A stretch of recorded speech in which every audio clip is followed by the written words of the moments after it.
ये कांग्रेस के जो शहजादे हैं ना, इनको पप्पू डिक्लेयर किया गया। प्रत्याशी कौन होगा? चलेगा पप्पू? नहीं बनाएंगे पप्पू को, हारने का डर लग रहा है। राहुल गांधी जी खुद आपको पप्पू बना दिया।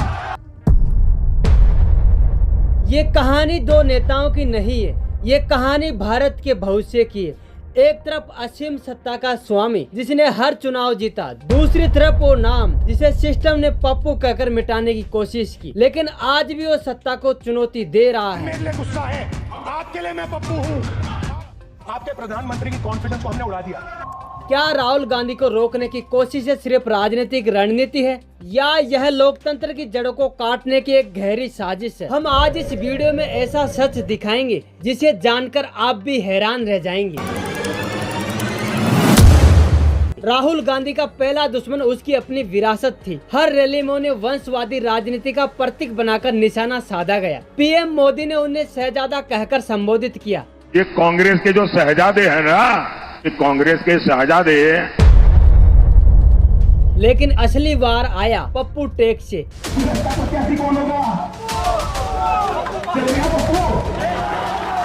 नहीं बनाएंगे पप्पू को, हारने का डर लग रहा है। यह सिर्फ एक मजाक नहीं था, यह उनकी विश्वसनीयता को जमीन पर दफनाने का सबसे बड़ा हथियार था। बीजेपी की आईटी सेल ने इस टेक को एक वायरल हथियार बना दिया। क्या राहुल गांधी की शुरुआती गलतियां इतनी बड़ी थी कि उन्हें हमेशा के लिए राजनीति से बाहर कर दिया जाए? जब सबने मान लिया है कि राहुल गांधी खत्म हो गए हैं, तब उन्होंने अपनी सबसे बड़ी तपस्या शुरू की, भारत जोड़ो यात्रा। 4000 किलोमीटर की पद यात्रा। उन्होंने ऐसी कमरे से निकलकर धूल और धूप में चलकर खुद को फिर से परिभाषित किया। उनका नारा, नफरत के बाजार में मोहब्बत की दुकान। नफरत के बाजार में मोहब्बत की दुकान खोल रहा हूँ।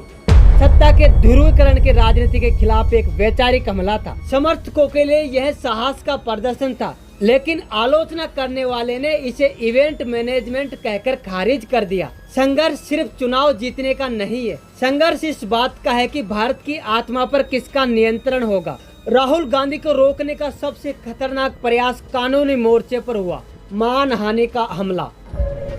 एक भाषण पर उन्हें अचानक दोषी ठहराया जाता है और उनकी संसद सदस्यता छीन ली जाती है। यह लोकतंत्र के इतिहास में एक काला अध्याय बन गया। इस पर विपक्ष ने आरोप लगाया, यह पीएम मोदी के इशारे पर विपक्ष को संसद से बाहर रखने की साजिश है। लेकिन सवाल यह है, क्या सत्ता ने कानूनी उपकरणों का इस्तेमाल अपने राजनीतिक विरोधियों को चुप करने के लिए किया है? ये सवाल आज भी भारतीय न्यायपालिका के सामने खड़ा है। इस संघर्ष में सबसे बड़ा ट्विस्ट तब आया जब राहुल गांधी ने लोकतंत्र के पहरी पर गंभीर सवाल उठाए।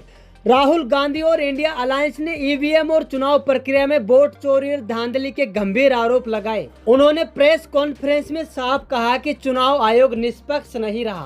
वोट चोर, वोट चोर, वोट चोर। लेकिन सवाल यह उठता है, अगर विपक्ष को चुनाव आयोग पर भरोसा नहीं है तो क्या निष्पक्ष चुनाव की संभावना बची है? सत्ता में बैठे लोग इन आरोपों को हार की हताश बताकर खारिज करते हैं, लेकिन क्या इतने गंभीर आरोपों को नजरअंदाज किया जा सकता है? 2024 के नतीजे इस संघर्ष की कहानी को नया मोड़ देते हैं। तमाम हमलों और घेराबंदी के बावजूद राहुल की अगुवाई में कांग्रेस ने शानदार वापसी की। यह सिर्फ सीटों की संख्या नहीं थी, यह राहुल की अस्तित्व की जीत थी। जब राहुल को रोकना और मुश्किल हो गया, उनका आत्मविश्वास 7वें आसमान पर था। अब सवाल यह नहीं है कि वो कब रुकेंगे, सवाल यह है कि सत्ता कब तक उन्हें दबाएगी। लोकतंत्र में निष्पक्ष आवाज के लिए हमारे चैनल को सब्सक्राइब और वीडियो को लाइक जरूर कीजिएगा। धन्यवाद।